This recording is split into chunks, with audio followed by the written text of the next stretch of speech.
अस्सलाम वालेकुम प्यारे बच्चों। आज हम एक और कहानी सुनेंगे। एक बच्चा और एक अजनबी शख्स। एक दफ़ा का जिक्र है, एक मोहल्ले में एक बच्चा अपने वालिदैन के साथ रहता था। वो चौथी जमात का तालिब इल्म था, बहुत ज़हीन और वालिदैन का फरमाबरदार। वो रोज़ाना पैदल ही स्कूल आता जाता।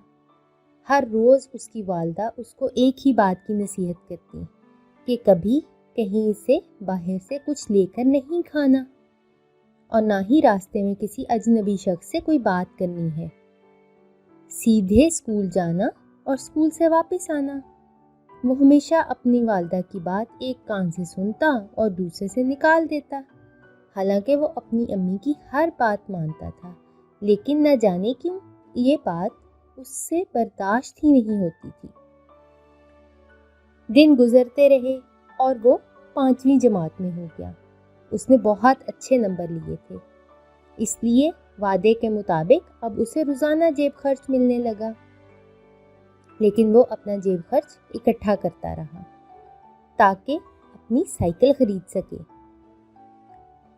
इसी दौरान जमात में उसकी दोस्ती अहमद नाम के एक लड़के से हो गई, जो रोज़ाना स्कूल के बाद बाहर ठेले से नान चने लेकर खाता, कभी चिप्स लेकर खाता और कभी समोसे। अब एक और रेडी वाले अंकल आने लगे जो फ्रूट चाट लगाते थे।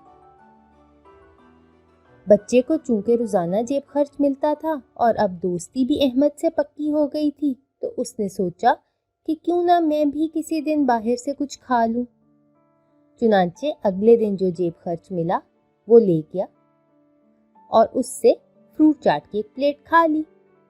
जब घर वापस आया तो तबीयत कुछ ठीक ना थी। उसने अपनी वालदा को बताया कि वो बुखार महसूस कर रहा है।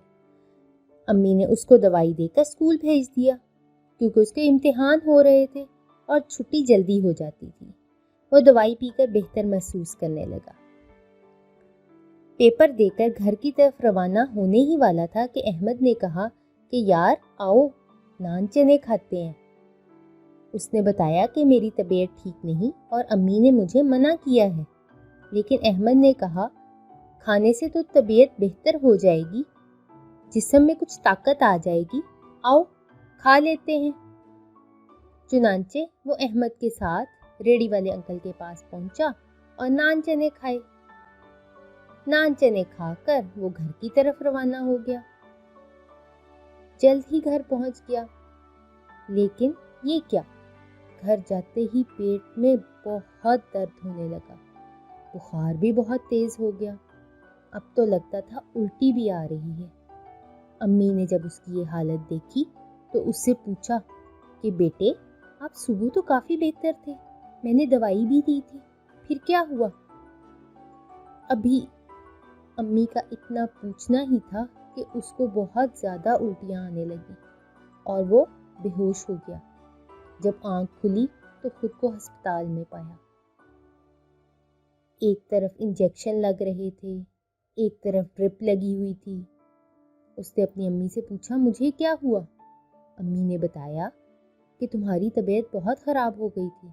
मैंने तुम्हारे अब्बू को फ़ोन किया ताकि हम तुम्हें अस्पताल ले आएं।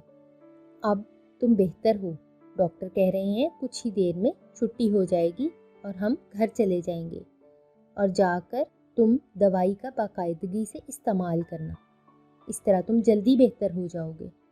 वालदा के पूछने पर बच्चे ने बताया कि उसने स्कूल से वापसी पर नान चने खाए थे, जिसकी वजह से ये सब कुछ हुआ। वालदा ने उसे कहा बेटे मैं आपको रोज़ाना इसीलिए नसीहत करती थी कि बाहर से लेकर कुछ नहीं खाना, क्योंकि वो चीज़ें सेहतमंद नहीं होती। गंदे पानी का इस्तेमाल किया जाता है, बहुत सारे जरासीम होते हैं, गंदी मक्खियाँ, धूल, गर्दो गुबार सब उनमें शामिल होता है, जो आपकी सेहत के लिए अच्छा नहीं। आप इसीलिए बीमार हुए हैं और देखें अब इसकी वजह से आप कितने कमज़ोर हो गए हैं। स्कूल का खर्च अलहदा होगा, इसीलिए मैं आपको बाहर से खाने से मना करती हूँ। बच्चे को बात समझ आ गई और उसने अपने दिल में ये तहैया कर लिया कि वो आइंदा कभी बाहर से चीज़ें लेकर नहीं खाएगा। تو پیارے بچوں، ہم اگر باہر سے کبھی کوئی چیزیں لے کر کھانا چاہیں تو والدین کی اجازت سے، کیونکہ وہ ہماری بھلائی کا سوچتے ہیں، اور جو والدین کھانے کے لیے دیتے ہیں وہ بھی ہماری صحت کے لیے ضروری ہوتا ہے، تو اس لیے والدین کی ہر بات ماننی چاہیے۔ کیسی لگی ہماری کہانی؟ اگر پسند آئی اور مزید ایسی کہانیاں سننا چاہتے ہیں تو ہمارے چینل کو سبسکرائب کریں۔